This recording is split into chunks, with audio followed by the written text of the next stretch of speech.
ನನಗೆ ಜನ್ಮ ನೀಡಿದ ಈ ಪುಣ್ಯ ಭೂಮಿಗೆ ನಾನು ಯಾವತ್ತೂ ಚಿರಋಣಿಯಾಗಿರ್ತೀನಿ. ಇದುವರೆಗೂ ಕಾಶ್ಮೀರದ ಗಡಿಯಲ್ಲಿ ನಿಂತು ಸೇವೆ ಮಾಡಿ ಬಂದಿದ್ದೇನೆ. ಇನ್ನು ಮೇಲೆ ನನ್ನೂರಿನ ಎಲ್ಲ ಜನರ ಸೇವೆ ಮಾಡ್ತೀನಿ ಅಂತ ಈ ಸಂದರ್ಭದಲ್ಲಿ ನಾನು ನಿಮ್ಮೆಲ್ಲರಿಗೂ ಮಾತು ಕೊಡ್ತೇನೆ. ಸರ್, 35 ವರ್ಷಗಳ ಕಾಲ ದೇಶ ಸೇವೆ ಮಾಡಿ ಮತ್ತೆ ನಮ್ಮ ಗ್ರಾಮಕ್ಕೆ ಆಗಮಿಸಿದಕ್ಕೆ ತಮಗೆ ಸ್ವಾಗತ. ಸರ್, ತಮ್ಮ ವೀರ ಪರಾಕ್ರಮಗಳ ಬಗ್ಗೆ ನಾವು ಟಿವಿಯಲ್ಲಿ ಪೇಪರ್ ಮಾಧ್ಯಮದಲ್ಲಿ ಓದಿ ತಿಳ್ಕೊಂಡಿದ್ದೀವಿ ಸರ್. ಯುದ್ಧದಲ್ಲಿ ಗೆದ್ದಾಗ ನಿಮಗೆ ಬಹುಮಾನವಾಗಿ ಹಣ ಕೊಟ್ಟರೆ ಈ ಹಣ ನನಗೆ ಬೇಡ, ನಮ್ಮದೊಂದು ಕುಗ್ರಾಮ ಆದರ್ಶ ಗ್ರಾಮವಾಗಬೇಕು ಅಂತ ಹೇಳಿ ಆ ಹಣವನ್ನೆಲ್ಲ ನಮಗೆ ಸಂಗ್ರಹ ಮಾಡಬೇಕು. ಆ ಹಣವನ್ನು ತೆಗೆದುಕೊಂಡು ನಮ್ಮೂರಲ್ಲಿ ರೋಡ್ ಇದ್ದಿಲ್ಲ ಸರ್, ಅಚ್ಚುಕಟ್ಟಾಗಿ ರೋಡ್ ಆಯಿತು. ಸರ್ಕಾರಿ ಆಸ್ಪತ್ರೆ ಇದ್ದಿಲ್ಲ, ಸರ್ಕಾರಿ ಆಸ್ಪತ್ರೆಗಳಾಯಿತು. ಎಷ್ಟೋ ಬಡ ಮಕ್ಕಳಿಗೆ ಶಿಕ್ಷಣ ಇದ್ದಿಲ್ಲ ಸರ್, ನಿಮ್ಮಿಂದ ಬಡ ಮಕ್ಕಳಿಗೆ ಶಿಕ್ಷಣ ಬರುವಂತಾಯಿತು ಸರ್. ನಿಮ್ಗೆ ಎಷ್ಟು ಉಪಕಾರವನ್ನು ಎಷ್ಟು ಸ್ಪರ್ಶರು ಕಡಿಮೆ ಸರ್. ಇದಕ್ಕೆಲ್ಲ ನಿಮ್ಮೆಲ್ಲರ ಪ್ರೀತಿ, ವಿಶ್ವಾಸ, ಅಭಿಮಾನವೇ. ಪ್ರಪಂಚದಲ್ಲಿ ಪವಿತ್ರವಾದ ಸ್ಥಳಗಳು ಎರಡು. ಒಂದು ಅವ್ವನ ಮಡಿಲು, ಇನ್ನೊಂದು ಅಪ್ಪನ ಹೆಗಲು. ಅವ್ವ ನನ್ನ ಎದೆಯೊಳಗೆ ಸಂಸ್ಕಾರದ ಬೀಜ ಬಿತ್ತಿದ್ದು. ಅಪ್ಪ ಬೆನ್ನೆಲೆ ಕುಳಿಸ್ಕೊಂಡು ಪ್ರಪಂಚನ ಅರ್ಥ ಮಾಡಿಸಿದ. ಹೆಗಲ ಮೇಲೆ ಕೈ ಹಾಕಿದ ಸ್ನೇಹಿತರು ಆತ್ಮವಿಶ್ವಾಸ ತುಂಬಿದ್ರು. 3 ದಶಕಗಳ ಕಾಲ ನನ್ನ ಸುಖ, ದುಃಖ, ನೋವು, ನಲಿವುಗಳಲ್ಲಿ ಭಾಗಿಯಾಗಿ ಈ ಮನೆಯ ನಂದಾದೀಪವಾಗಿ ಬೆಳಗಿದವರು ನನ್ನ ಶ್ರೀಮತಿ ಸುಮತಿಯವರು. ಇವರೆಲ್ಲರಿಗೂ ನಾನು ಕೃತಜ್ಞನಾಗಿದ್ದೇನೆ. ಸುಮತಿ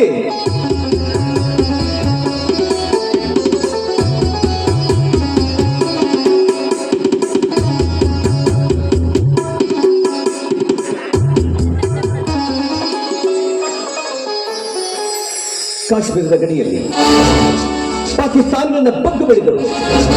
ಸಾವಿರಾರು ಜನ ಟೆರರಿಸ್ಟ್ಗಳನ್ನ ಸುಟ್ಟು ಹಾಕಿ ಈ ನನ್ನ ಹುಟ್ಟೂರು ಚಾಂದ್ ಕೌಟೆ ಗ್ರಾಮಕ್ಕೆ ಜೀವಂತವಾಗಿ ಕಾಲಿಟ್ಟಿದ್ದೀನಿ ಅಂದ್ರೆ ಅದಕ್ಕೆ ಕಾರಣ ನನ್ನ ತಾಯಿಯ ಋಣ, ಇಲ್ಲಿಯ ಮಣ್ಣಿನ ಗುಣ. ಆಯಾಸವಾಗಿ ಬಂದಿದ್ದೀನಿ. ಬಿಸಿ ಬಿಸಿಯಾಗಿ 1 ಗಂಟೆ ನೀರು ಕಾಸಿದ್ದೀನಿ. ಮೊದಲು ಜಳಕ ಮಾಡಿ ನೋಡಿ. ಅಲ್ಲ ಕಣೆ, ಕಾಶ್ಮೀರದಲ್ಲಿ ಡ್ಯೂಟಿ ಮಾಡಿ ಬಂದವನಿಗೆ ಬಿಸಿನೀರು ಯಾಕೆ? ನಿಮಗೆಲ್ಲ ಸೇವ್ ಮಾಡೋಣಲ್ವಾ? ಇವ್ರ ಜೊತೆ ಮೊದಲು ಕೂತ್ಕೊಂಡು ಹರಟೆ ಹೊಡೆಯುತ್ತಾ ಇವ್ರಿಗಾಗಿ ಕಾಶ್ಮೀರದ ಸ್ಪೆಷಲ್ ಆ್ಯಪಲ್ ತೊಗೊಂಡು ಬಂದಿದ್ದೀನಿ. ತಿನ್ಕೊಂತ ಮಾತಾಡ ಬನ್ರಪ್ಪ. ಏನು ಮಾತಾಡ್ತಿರ್ಬಿಡಿ, ನೀವೇ ಮಾತಾಡ್ತಾರೆ ಮಾತು. ಅಪ್ಪ, ನಿಮ್ಮ ರೊಕ್ಕ ಲಾಂಜನ್ ಇಟ್ಬಿಟ್ರಲ್ಲ ಯಾರು? ನಮ್ಮ ಸುಮತಿಯವರು. ಓ, ಅಂದ್ರೆ ನಿಮ್ಮ ಮಡದಿಯವರು. ನಮಸ್ಕಾರ ಪರಿಚಯ ಮಾಡಿಬಿಟ್ಟು. ಏನು ನೆನಪಿನ ಕಾಲೇನೋ ಇದೆ ನಿನಗೆ? ಅದು ಮೊನ್ನೆ ಕಟಿಂಗ್ ಮಾಡಿಸಿದ್ರಿ, ಹಿಂಗಾಗಿ ಎಲ್ಲ ಮಾಡ್ಬಿಟ್ಟು. ತುಂಬಾ ಹಾಸ್ಯಗಾರಪ್ಪ ನೀನು. ಅದೇನೋ ಆ್ಯಪಲ್ ಸಟ್ ಅಂದ್ರಲ್ಲ, ತುಂಬ ಸಟ್ಟಲ್ಲೋ, ನಿನಗೆ ಬೇಕಾಗಿರೋದು ದಾಡಿ ಸಟ್ಟು, ನಾನು ತಂದಿರೋದು ಆ್ಯಪಲ್. ನನಗೆ ಬೇಕಾಗಿದ್ದು ದಾಡಿ ಸಟ್ ಸರ್, ನೀವು ತಂದು ಆ್ಯಪಲ್ ಸಟ್ ಅಂತಾರೆ. ಆ್ಯಪಲ್ ಕಿಟ್ ಅನ್ನೋದು ಸಟ್ಟಲ್ಲ, ಆ್ಯಪಲ್ ಕಿಟ್. Apple kit. ಹಾಂ, ಅವಂಗ ಗೊತ್ತಿರ, ಅವ ಇಂಗ್ಲೀಷ್ ತಿಂಡಿ ಮಾಡಿಟ್ಟಿದ್ದೀನಿ, ಹಾಕೊಡ್ತೀನಿ ಎಲ್ಲ. ತಿಂಡಿ ತಿಂಡಿ ರೀ, ಮಹೇಂದ್ರ ಬಂದ. ಇರೋದಿಲ್ಲ. ಇನ್ನು ಬೇಕಾದ್ರೆ ನಿಮ್ಮ ಕೂಡ ಬೆಳ್ತಾರ ಮಾತಾಡ್ತೀನಿ. ಅವ್ ಏನು ಮಗ ಅದನ್ರಿಪ್ಪ, ಏಪ್ಪ ನಾ ಇರೋದಿಲ್ಲ.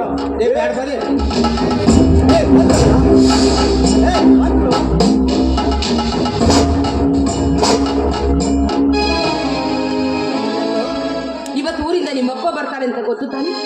ರೈಲ್ವೆ ಸ್ಟೇಷನ್ಗೆ ಹೋಗಿ ನಿಮ್ಮಪ್ಪನ ಕರ್ಕೊಂಡು ಬರೋದನ್ನ ಬಿಟ್ಟು ಏನಕ್ಕೆ ಹೋಗಿದ್ದೆ ಊರು? ಮಹೇಂದ್ರ ನನ್ನನ್ನು ಸ್ವಾಗತಿಸೋದಕ್ಕೆ ಅಂತ ಊರಿನ ಎಲ್ಲ ಜನ ರೈಲ್ವೆ ಸ್ಟೇಷನ್ವರೆಗೂ ಬಂದಿದ್ರು. ಆ ಸಾವಿರಾರು ಜನರ ಮಧ್ಯೆ ಈ ನನ್ನೆರಡು ಕಂಗಳು ನಿನ್ನನ್ನೇ ಹುಡುಕ್ತಾ ಇತ್ತು. ಅಲ್ಲೆಲ್ಲೂ ನಿನ್ನ ಸುಳಿವೇ ಸಿಗಲಿಲ್ಲ. ಹೋಗಲಿ ಬಿಡು, ಈಗಲಾದ್ರೂ ಬಂದಿಯಲ್ಲ, ತುಂಬಾ ಸಂತೋಷ. ಹೇಗಿದ್ದೀವ ಕಂದ?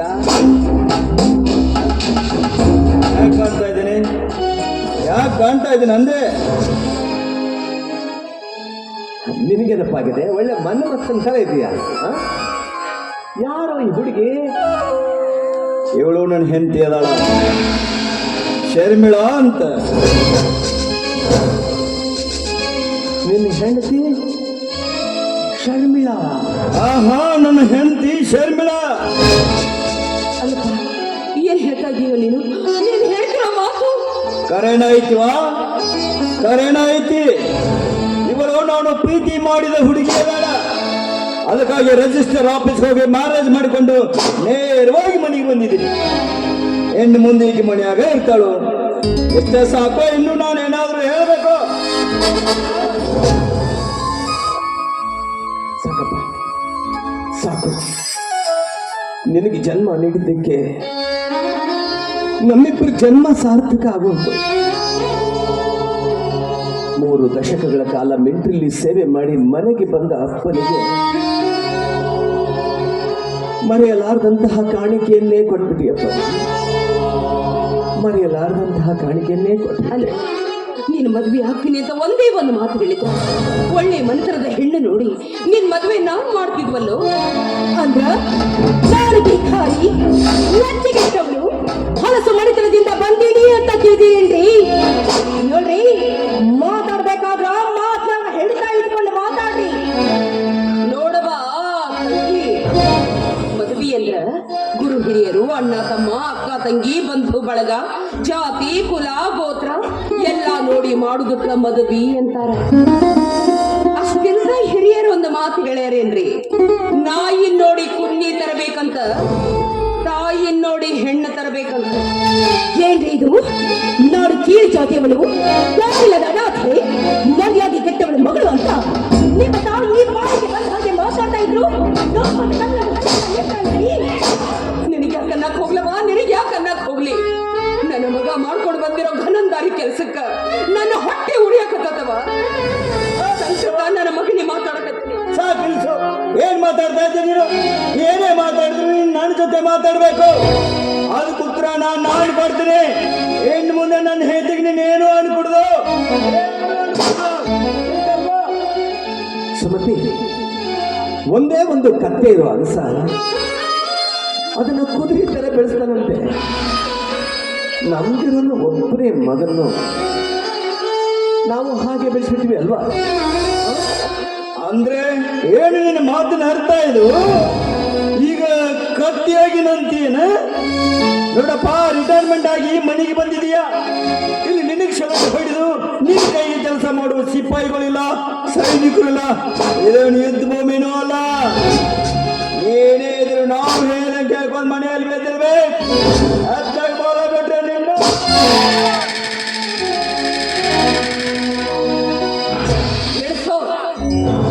ಕೈನ ಯಾರ ಮೇಲೆ ಕೈ ಮಾಡಕತ್ತೀಯೋ ಇವರಂದ್ರೆ ಯಾರು ಅಂತ ತಿಳ್ಕಿ. ಈ ಮನೆ ಅಲ್ಲಪ್ಪ, ದೇಶಕ್ಕ ದೇವ್ರು. ಇವತ್ತು ನೀವೇನಾರ ಕೈಯಾಗ ಮೊಬೈಲ್ ಹಿಡ್ಕೊಂಡು ಚೈನಿ ಮಾಡ್ಕೊಂಡು ಇಂಥ ಹುಡುಗಿಯರ ಸೀರೆ ಸೆಲೆಕ್ಟ್ ಹಿಡ್ಕೊಂಡು ಸುತ್ತಾಡಕತ್ತೀರಿ ಅಂದ್ರ ಅದಕ್ಕೆ ಕಾರಣೀಭೂತನ ಇಂಥ ಯೋಧರು. ಮನೆ ಹೆಂಡತಿ ಮಕ್ಕಳು ಎಲ್ಲರನ್ನೂ ಬಿಟ್ಟು ಚಳಿ ಗಾಳಿ ಮಳಿ ಏನನ್ನೋ ಲೆಕ್ಕಿಸ್ಕ ನಮ್ಮ ಜೀವನ ಮೇಲಿನ ಹಂಗು ತೊರೆದು ನಮ್ಮ ದೇಶದ ಗಡಿ ಕಾಯ್ತಾನಲ್ಲ ಯೋಧ. ಇಂಥ ನನ್ನ ದೇವರಿಗೆ ಎದುರು ಉತ್ತರ ಕೊಡ್ತೀಯ? ತಪ್ಪಾಯ್ತು ಅಂತ ಅವರ ಕಾಲಿಗೆ ಬಿದ್ದು ಕ್ಷಮೆ ಕೇಳು. ಸುಮತಿ, ಈಗ ಅವನಂತ ಏನೋ ಪ್ರಯೋಜನ? ಮಕ್ಕಳಿಗೆ ಹ್ಯಾಕ್ ಬೆಳೆಸ್ಬೇಕು ಅಂತ ಹೆತ್ತವ್ರಿಗೆ ಗೊತ್ತಿರಬೇಕು. ಒಬ್ಬನೇ ಮಗ ಅಂತ ಯಾವುದೇ ಕಷ್ಟ ಕೊಡದೆ ಅವನು ಇಷ್ಟದಂತೆ ಬೆಳೆಸಿದ್ವಲ್ಲ, ಅದರ ಪ್ರತಿಫಲ ಇದು. ಸುಮತಿ, ಮಕ್ಕಳಿಗೆ ಸಾಲಿ ಕಲಿಸ್ಬೇಕು ನಿಜ, ಆದರೆ ಅದರ ಜೊತೆಗೆ ಸಂಸ್ಕಾರ ಕಲಿಸ್ಬೇಕು, ದುಡ್ಡಿನ ಬೆಲೆ ತಿಳಿಸ್ಕೊಡ್ಬೇಕು. ಅದಾಗದೆ ಹೋದ್ರೆ ಹೆತ್ತವರು ಜೀವನ ಪೂರ್ತಿ ಇಂತಹ ಸಂಕಷ್ಟದ ಸರಮಾಲೆ ಎದುರಿಸಬೇಕಾಗುತ್ತೆ. ನಾವೇ ಜೀವಂತ ಉದಾಹರಣೆ ಕಡೆ, ನಾವೇ ಜೀವಂತ ಉದಾಹರಣೆ. ನನ್ನ ಮಗುನ 9 ತಿಂಗಳು ಗರ್ಭದಲ್ಲಿಟ್ಟು ತದನಂತರ ಹೊರ ಪ್ರಪಂಚಕ್ಕೆ ಕರೆತರ್ತಾಳೆ.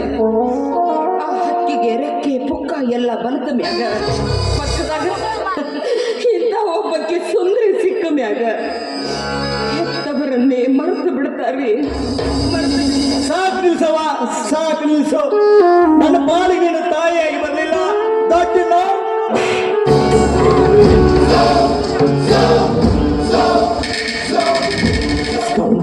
ಮುಚ್ಚಲೆ ಬಾಯ್ನ. ಹೆತ್ತ ತಾಯಿಗೆ ಬಾಯಿಗೆ ಬಂದ ಹಾಗೆ ಬಗಳ್ತಾ ಇದ್ದೀಯ.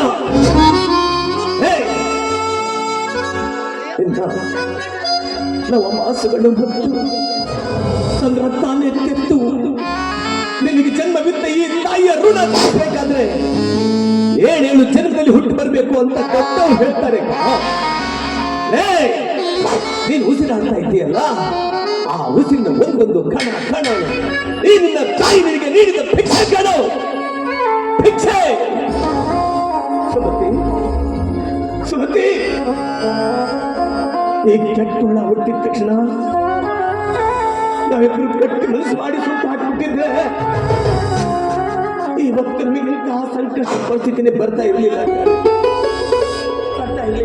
ಅಷ್ಟಿಲ್ಲದೆ ಹಿರಿಯರು ಹೇಳಲಿಲ್ಲ, ಮುತ್ತು ಕೊಡೋಳು ಬಂದಾಗ ಕೆಟ್ಟವಳನ್ನೇ ಮರೆತು ಬಿಡುವುದು ಈ ಲೋಕದ ರೂಢಿ.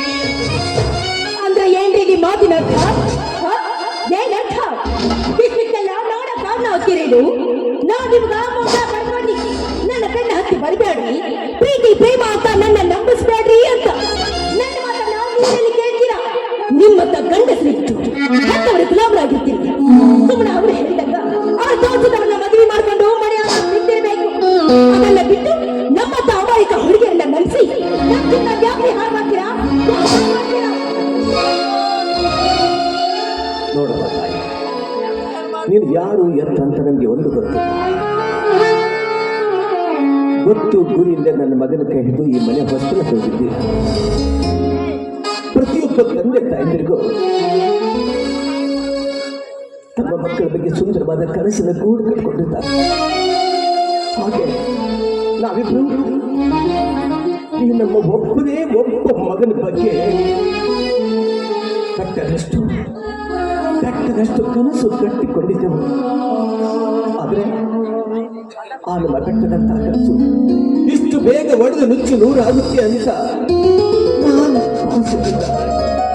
ನಾನು ಭಾವಿಸಿರಲಿಲ್ಲ. ಕಣ್ಣೀರು ಹಾಕ್ತಾ ಇದ್ರೆ ಯಾವುದೇ ಕಾರಣಕ್ಕೂ ನಿಮ್ಮ ಕಣ್ಣಿಂದ ನೀರು ಬರಬಾರದು ಅಂದ್ರೆ ಯುದ್ಧ ಭೂಮಿಯಲ್ಲಿ ವೈರ ಎದೆಯನ್ನು ಸದೆ ಬಡಿಯುವಂತ ವೀರ ಯೋಧರು ನೀವು. ನಿಮ್ಮ ಎದೆಯಲ್ಲಿ ಸೇಡಿನ ಕೆಚ್ಚಿರಬೇಕೇ ವಿನಃ ಯಾವುದೇ ಕಾರಣಕ್ಕೂ ಕಣ್ಣೀರು ಬರಬಾರದು ಅಂದ್ರೆ ಬರಬಾರದು.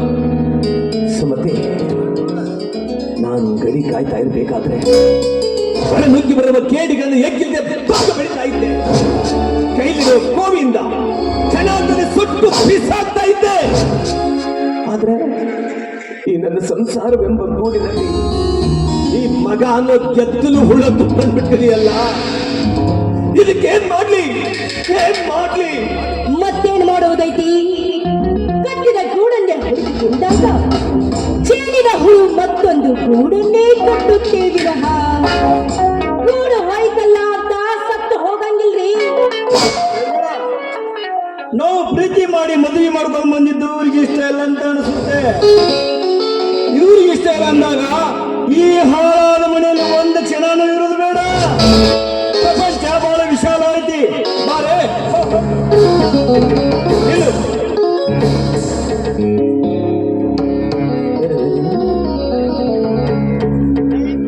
ಇದು ಹಾಳಾದ ಮನೆಯ ಪ್ರಪಂಚ ಬಹಳ ವಿಶಾಲವಾಗಿದೆ.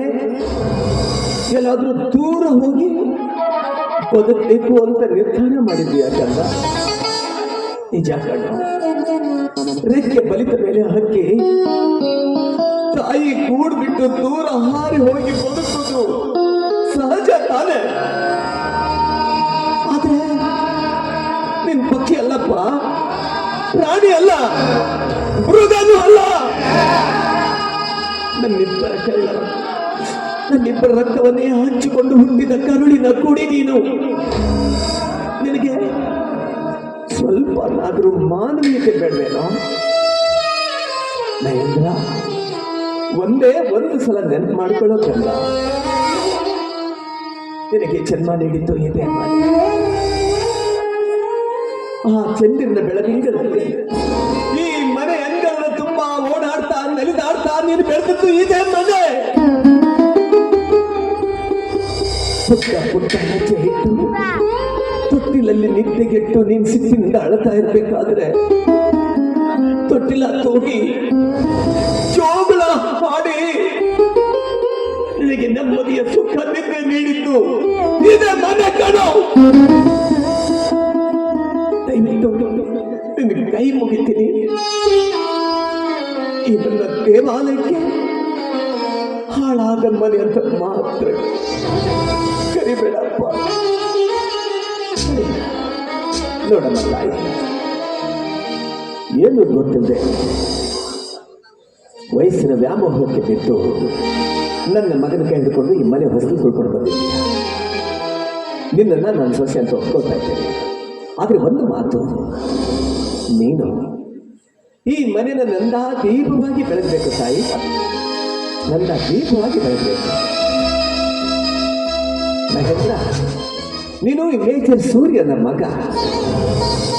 ಈ ಮನೆಯ ಘನತೆ ಗೌರವಕ್ಕೆ ಧಕ್ಕೆ ಬಾರದಂತೆ ಬದುಕಬೇಕಾದದ್ದು ನಿನ್ನ ಧರ್ಮ. ತಾರುಣ್ಯದ ವ್ಯಾಮೋಹದಲ್ಲಿ ಕೈ ಹಿಡಿದು ಮನೆ ಕರ್ಕೊಂಡು ಬಂದವನ್ನ ಕೊನೆಯವರೆಗೂ ಕೈ ಹಿಡಿದು ಕಾಪಾಡಬೇಕಾದದ್ದು ನಿನ್ನ ಧರ್ಮ. ಆ ರೀತಿ ಬದುಕು ತೋರಿಸ್ಬೇಕಾದದ್ದು ನಿನ್ನ ಕರ್ತವ್ಯ. ಆಯ್ತು, ನಿಮ್ಮಿಬ್ಬರು ಗಂಡ ಹೆಂಡತಿ ಅಂತ ನಾವಿಬ್ಬರು ಗಂಡ ಹೆಂಡತಿ ಸಂತೋಷದಿಂದ ಒಪ್ಪಿಕೊಳ್ತಾ ಇದ್ದೇವೆ. ಹೋಗಪ್ಪ, ನೀನು ಹೆಂಡತಿನ ಕರ್ಕೊಂಡು ಒಳಗಡೆ ಹೋಗ.